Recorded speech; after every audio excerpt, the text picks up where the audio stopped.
Hi YouTube, I'm Andy. Welcome back to my shed for part 4 of my LED matrix build.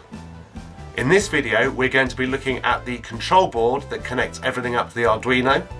We'll be looking at a new design for the power distribution board, and then we'll be talking about the software that runs on the Arduino to generate patterns on the LED matrix. This is the PCB I designed to connect everything up to the Arduino. And here's one that I prepared earlier with all the components attached. On the bottom there are male header pins, and this can sit directly onto an Arduino Uno or anything that's pin compatible with an Uno, and I'm actually using the Arduino Mega 2560 because I need the extra memory. So on the board we have this 3-pin JST connector, and that connects to the first of my power distribution boards to this connector here. This provides ground and plus 5 volts from this first buck converter to power the Arduino and the electronics on the shield. The third line is the LED data line that comes from pin 12 here on the Arduino down through the connector and then is fed to the first strip of LEDs here. The other JST connectors here are 4-pin connectors for connecting to the switches. 2 of the pins are to detect the switch status, whether it's pressed or released, and the other 2 are to control the integrated LED in the bezel. So I had my PCBs here. I had them made in China, this time using a company called JLC PCB. Very good service for just $5 US. I had 10 of these boards manufactured and shipped to me. I uploaded the designs on a Sunday evening and I believe they were delivered on the following Thursday or Friday. So very fast, very cheap, and very high quality boards.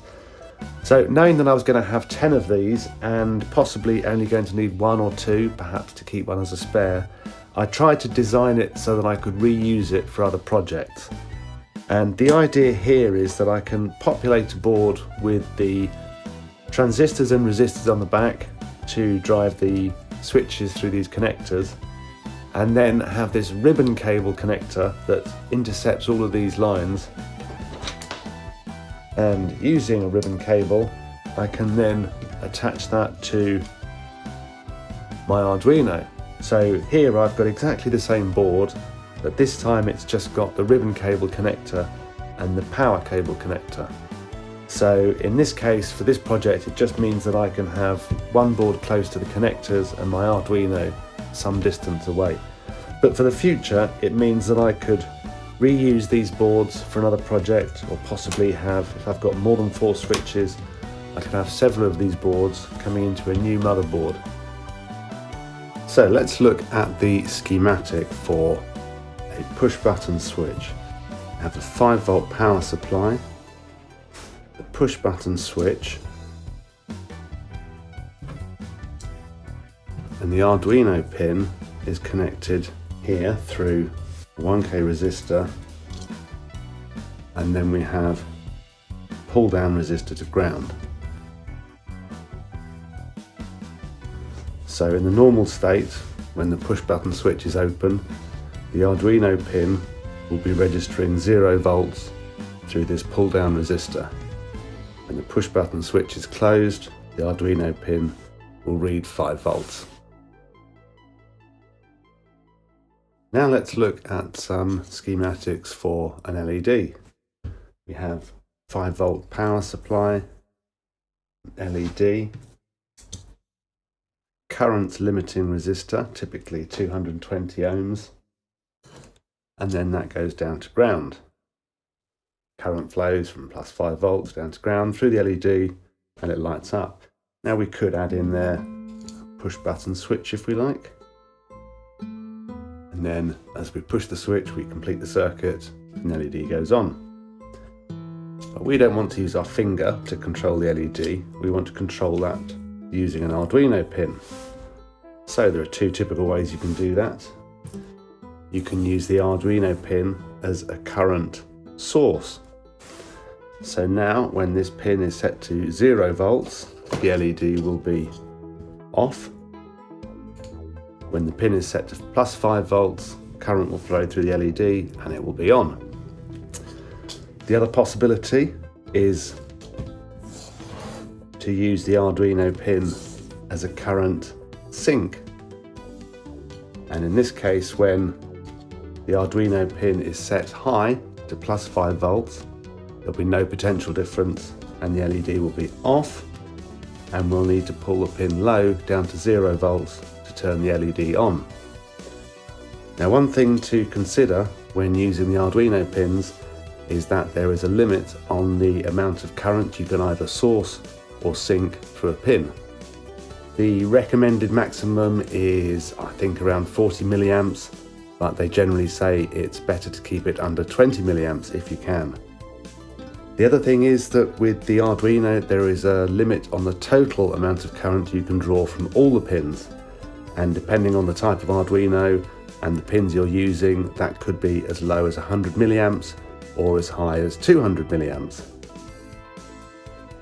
So for this project I'm only using 4 LEDs and I could safely run them off an Arduino pin. But when I was designing the board, I knew that I could get 10 made effectively for the price of 1. So I tried to design it in a way so that I can reuse these for other projects. And it might be the case in another project that I want to switch something that requires more current than an LED, or I might have more than 4 LEDs and I might exceed the current maximum on the Arduino pins. So for this I've taken a slightly different approach, and if you recall the circuit where we had the push button switch, we're going to do something like that, but instead of using a push button switch we will use an NPN transistor, and in this case it's effectively acting just like a switch, but here it's controlled by an Arduino pin. So here, when the Arduino pin is set low to 0 volts, the transistor will be switched off effectively and no current will flow. When we bring it up to +5 volts, a small amount of current will flow to the base of the transistor, and that will effectively switch it on, allowing enough current to flow down here to light the LED. The nice thing about this circuit is that it has a very low current draw on the Arduino pin. So 5 volts here divided by the 10k resistor means there's only about 500 microamps, that's half a milliamp, flowing to the base and then down through the emitter. Here's a close-up of me adding the components to the board. On the top I've got a status LED which shows that the power is on, and a current limiting resistor. I'm using a 1k resistor. It says 330 ohm on the board, but that's really a minimum. I don't need the LED to be that bright. On the back of the board we've got the 4 circuits for each of the 4 connectors. The first resistors I'm adding are the 1k resistors that limit the current flowing from the switch back into the Arduino pin. The other resistors are 10k resistors. 4 on the left are the pull-down resistors for the switches, and the 4 on the right are limiting the current to the base of the transistor.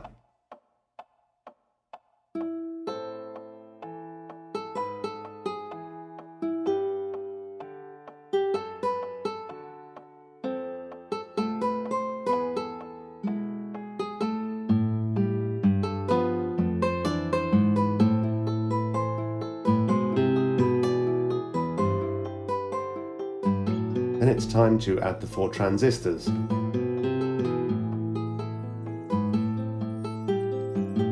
The last 4 resistors are the current limiting resistors for the LEDs. The switches I'm using have got a current limiting resistor built into them, so I don't actually need to add another resistor here. So I'm just going to short the connections out with a short piece of wire. I'm making 2 of these boards. One will be the motherboard that sits on the Arduino, and the other will be the daughter board that the switches connect into, and the 2 will be connected via a ribbon cable. So both boards have the ribbon cable connector, and the motherboard also has the header pins on the bottom to attach into the Arduino.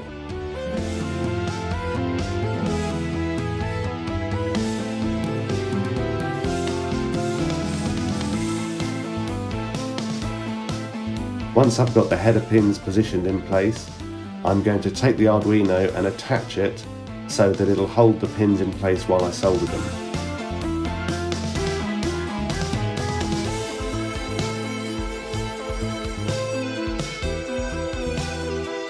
I add a bit of flux, and then I'm going to solder the 4 corner pins while gently pushing down the board just to make sure it's seated properly.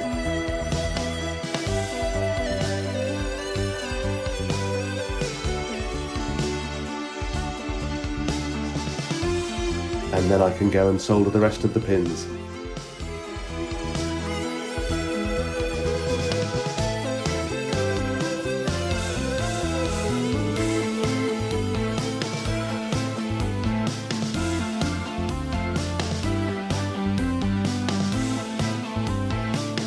And there's the 2 boards finished. I also decided to revisit the design of the power module. I was concerned that it might not be able to handle enough current when daisy-chained together. So I designed a new version of the board. This is slightly larger, and in particular I've used these larger JST VH connectors for the power in and power out. And I've also turned around the JST 3-pin connectors for the LEDs just to make it easier to connect. Everything else is more or less the same in terms of layout. The other big difference is the track size. I've just flooded across complete areas for the plus 5 volts on the top and the ground plane on the bottom.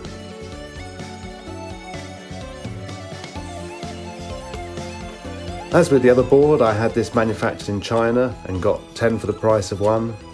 So I've got 3 to use for this project and some spares for something else. To populate the board, I need some JST XA3 connectors for the LEDs. I'm using JST VH3 for the power in and out, 1000 microfarad capacitor, and I've also added a power status LED to this board, so I've got some surface mount LEDs and some 1K resistors to limit the current to them. And also the star of the show is the buck converter modules. If you haven't tried soldering surface mount components before, it's really not that hard. Along with the usual things you'll need, a soldering iron, some solder and flux.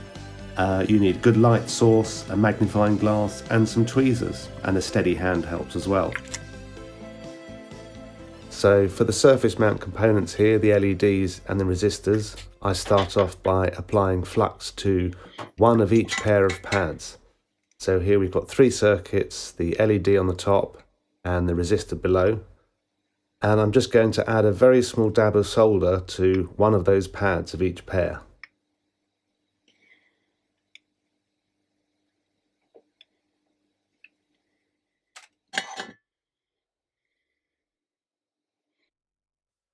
So I'm starting with the LEDs. These come in a strip and I just peel off the protective film and hopefully get 3 out on my PCB and not on the floor. The fun part is then trying to get them up the right way, and this often requires a little bit of flicking and chasing around with the tweezers. The LEDs normally have a line on one side showing the cathode, so that's going onto this pad here, and you'll see the anode, the other pad marked with the plus sign. So I'm going to get these lined up in position, and then I'm going to use my soldering iron just to melt the solder on that one pad while pushing the LED in to meet it. And that's all there is to it.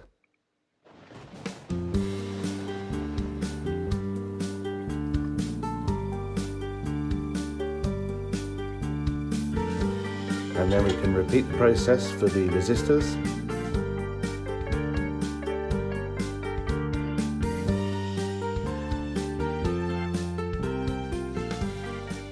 Then we turn the board around and solder the other pads. So we start with a little bit of flux to allow the solder to flow freely. And then we just bring the iron in, touch it against both the pad and the end of the component, and then just flow in a tiny bit of solder in from the side.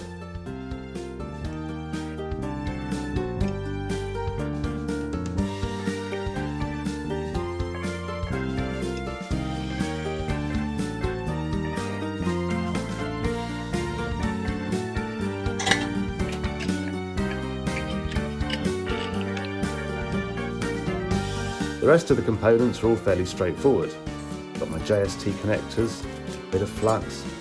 I start off just by tacking on one pin, and then I check that all the connectors are seated properly before tacking on and soldering the rest of the pins.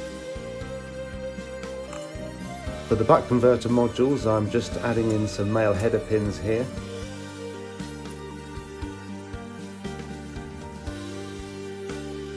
Then I take the converter module, make sure it's aligned the right way with the voltage in and voltage out in the right direction, and then I carefully seat it onto the pins.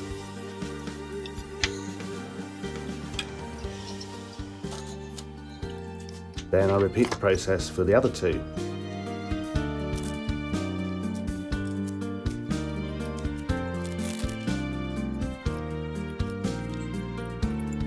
Then a bit of flux and I can solder the top pins.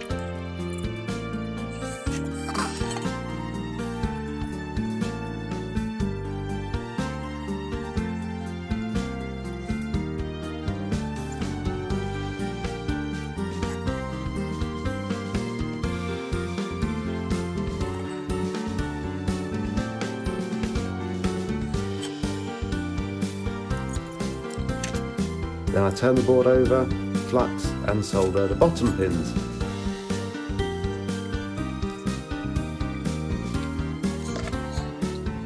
Then it's time to trim off the legs, and I'm using some cutters and putting a piece of foam over so the sharp end doesn't come and hit me in the eye. After that, I then just use the soldering iron just to touch up the points and reflow the solder to a nice round point. Now I'm going to add the capacitors. These are polarised, so the long leg, the positive side, goes to the right. I'm then going to bend back the legs so they don't fall out while I grab my pliers, tighten those up a little bit.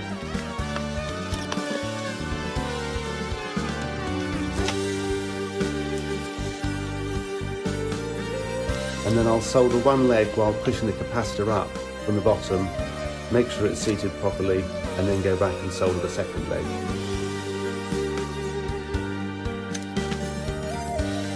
Again, we trim off the wires and then just touch up the points. This is the bit where I solder on the connector for the microprocessor and put it on upside down. Don't worry, I did go back and fix that later. But we'll just skip over that now, move on to the power connectors. I'm going to use a bit of masking tape just to hold it in place while I solder those. And some flux, of course, to help the solder flow nicely. Again, I do one pin first and then check it seated because it's much easier to fix it when you've only got one pin to unsolder.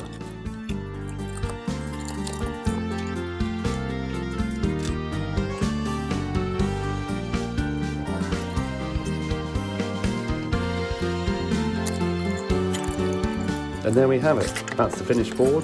Just need 3 of those and I can then replace those on the back plane.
Let's look now at the software that's programmed into the Arduino to control the LED matrix. Now, I'm not going to go into too much detail about the more advanced aspects of generating patterns to display on the matrix. That's a more advanced topic that I'm going to cover in detail in the next video. But we will be looking at the basics of turning LEDs on and off using the Fast LED library. We'll also be looking at the code that's used to read the status of the push button switches and to animate the LEDs in the switch bezels. This is a very simple example to test the LED matrix using the Fast LED library. In line 2 we include the header file for Fast LED. In lines 5 to 9 we define a number of constants. The Arduino pin that our LED strips are connected to, the width and height of the LED matrix. The number of LEDs is calculated by multiplying the width by the height, and we also have a pause that we're using for timing purposes.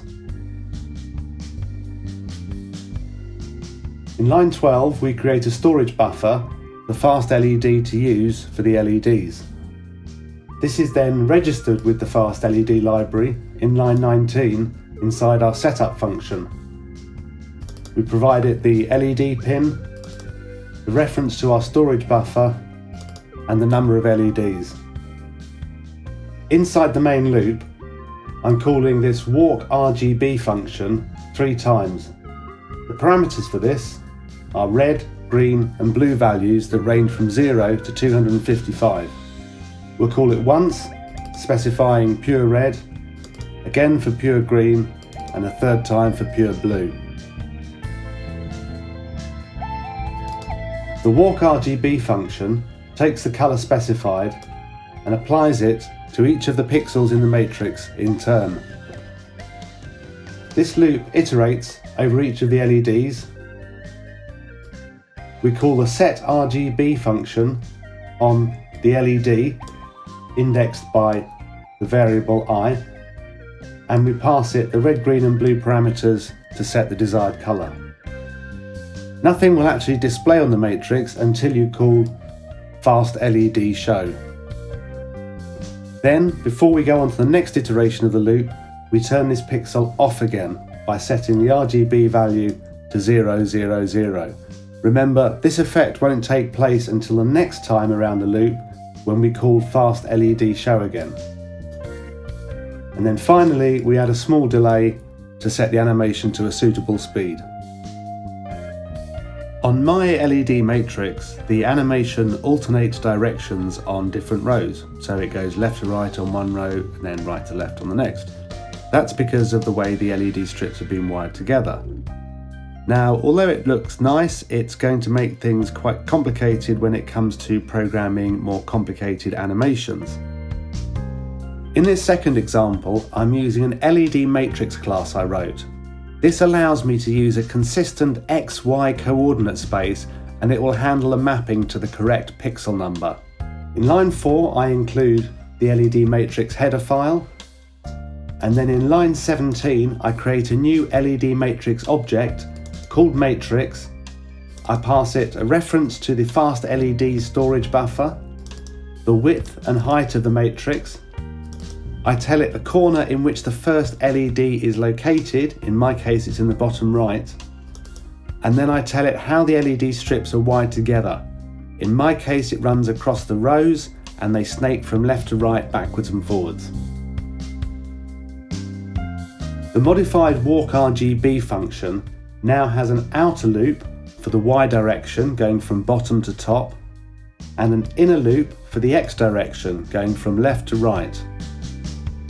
When it comes to setting a pixel colour, we call the matrix.led method and pass in the X and Y coordinates. That will then return a reference to the correct LED object, and on that we can call the set RGB method as before. In this third example, I've added support for the push button switches. I'm using a class I've written called button, and I define 4 buttons here, which I've called red button, green button, blue button and white button for obvious reasons. Each one has 2 arguments. This is the Arduino pin that it reads the switch status from, and the second argument is the Arduino pin that it uses to control the LED in the bezel. I also create a list of references or a list of pointers to those buttons so that I can iterate over them in a couple of functions later on. I've got 2 new global variables. For one, I store the start time of when we start running. This is set in the setup function down here. And the other one is a colour, which will initially be set to red. I've got some new functions which I've got prototypes for here. Check buttons will check the button status. And then I've got 4 handler functions which are called when the corresponding button is pressed. And these are registered in the setup, where my red button has an on-press handler defined, which is the push red function. So when the red button is pressed, my push red function gets called. I've changed in fact I've got rid of the walk RGB function and just renamed it walk because it no longer takes a red, green and blue parameter. Instead, when we set the matrix color, we just use the global color variable. The push red, push green, push blue and push white functions that are called when the corresponding button is pressed, then simply change that color to red, green, blue or white. Inside the main loop, I also call the check buttons function and the pulse buttons function. The check buttons function is just a simple loop over our list of buttons, and on each one we call the check method.